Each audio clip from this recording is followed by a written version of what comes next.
Hi, this is Andrea with Yarn Pack Mama, and today I wanted to go over the front post and back post treble crochet.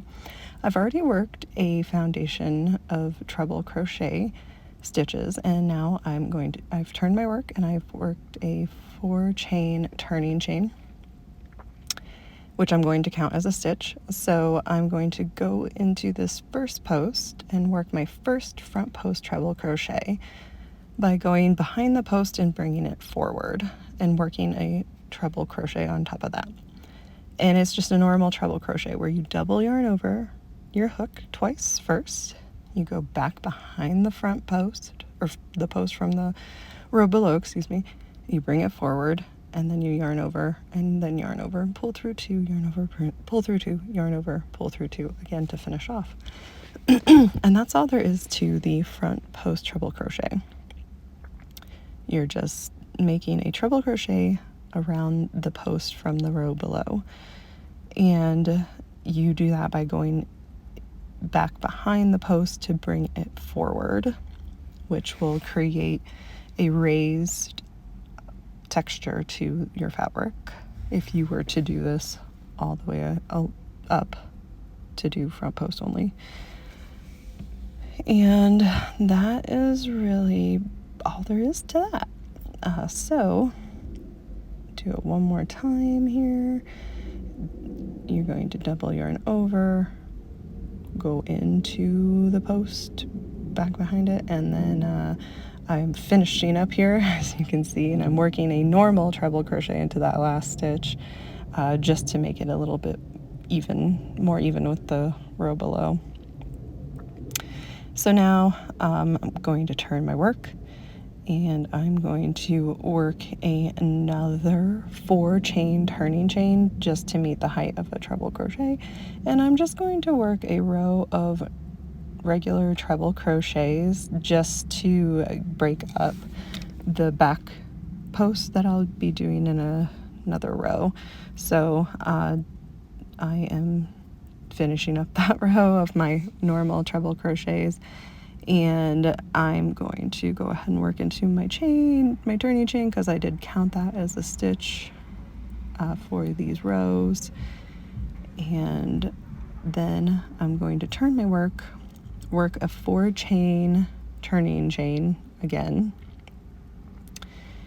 And you can see the difference already, because this is the back of my swatch, and you can see that ridge of the unworked top loops from our front post treble crochets.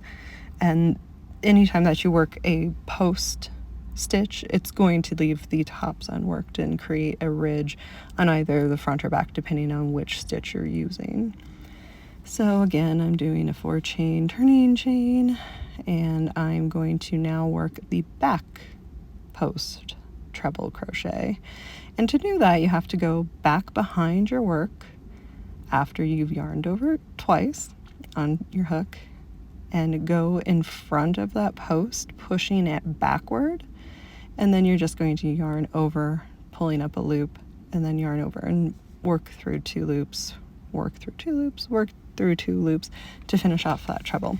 And again, it's just a treble crochet, and you're going to work from the back of your work over the top of that post, and then you're going to yarn over and pull through, and yarn over and pull through 2, yarn over, pull through 2, yarn over, pull through 2. And the back post is a little bit more difficult to work, I find, because I have to make sure that I'm holding my post really securely so that I actually keep the loop on the hook instead of it slipping off. So I like to really make sure that I'm holding the post very securely. And again, I just like to make sure that I'm holding it securely, because I've had it slip off many, many times in the past, which is frustrating because it slows me down, and I actually can work a front post much more quickly than a back post. But that's my own issue. I don't know if you guys have that same problem let me know in the comments. That would be great. I'd really like to know if it's just a me problem that with the loop sliding off the hook when I'm going to do a back post treble crochet, or just a back post crochet stitch in general, because it goes for double as well. All right, so we're finishing up the end here, and I am going to work another row of plain treble crochet just to show the difference between the normal treble crochet going into the top of the loops versus the post stitches. And again, I used my turning chains as stitches in this case because I really don't like the bulky look. And here we are at the end. So that's the back of my work with my ridge from the front post treble crochets, and then it pulls those front posts forward, making a more raised texture on the front. And then the back post, you can see all of those unworked loops, and they're forward in a ridge as well, with the posts being pushed back toward the back of the work. And the stitches are a little bit more inset on the back post. And these are great stitches to create texture. You can use these for crochet cabling, and it's really just a great all-around stitch to use for texture. And I really enjoy a front post or a back post stitch, especially because it creates that ridge. So if I have a project that I want to create a ridge in, I will use a back post or a front post. Just like in my Galaxy snood, I used the back post double crochet in that instance to create a ridge on the front for the ribbing, for the neck ribbing that I created. And thank you so much for joining me. I hope you come back for more.